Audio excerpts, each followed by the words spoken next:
সব গাইস, এই যে দেখতে পাচ্ছেন আমাদের সিরু কারিগর,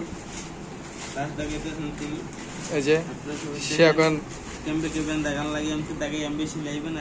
আপনারা দেখে দেখে শিখুন কিভাবে টাস দাগাইতে হয়, তারপরে শিলি দিতে হয়, তারপরে শিলি দিতে হয় নাকি, তারপরে বাস করতে হয়, এই যে তারপরে নাকি সহবাস মানে সহপরিবারে বাস, তারপরে ছেড়ে দেবে, তারপরে ছেড়ে যাবেন। এই যে আমাদের লকম্যানের ভাতার লকম্যান শরীফকে ছাড়া কিছুই বোঝে না, শুধু আসলেই বলে শরীফ শরীফ, ওগো শরীফ আমার শরীফ। হ্যাঁ, লকম্যানের মেয়েও এসে বলে শরীফ তুমি সাইডে আসো, আর লকম্যান এসে বলে ওগো শরীফ আমার শরীফ। হ্যাঁ, এরা যে শরীফের মাঝখানে কি পাইছে কে জানে, আমরা জানি না। শরীফ ছাড়া কিচ্ছু বোঝে না।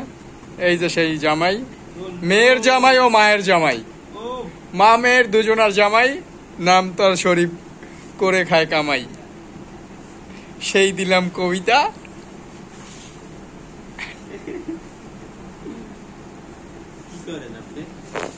যাক, সে এখন খিসে আছে। মা মেয়ে দুই বোন, হ্যাঁ, শরীফকে একসাথে সহ পরিবারে বাস করতে চায়। বাকিটা আপনারা বুঝে নেন।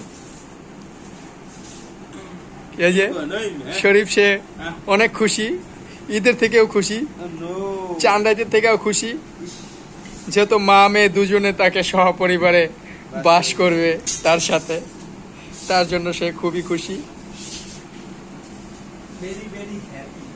এই যে তার বউয়ের মেশিন, তার বউয়ের মেশিনটা একটু দেখাই, একটু জুম কইরা। এই যে এই মেশিনটা তার বউ চালায়, ওই মেশিনটাও তার বউ চালায়। জামাই বউ এক দোকানে কাজ করে, টাকায় টাকা।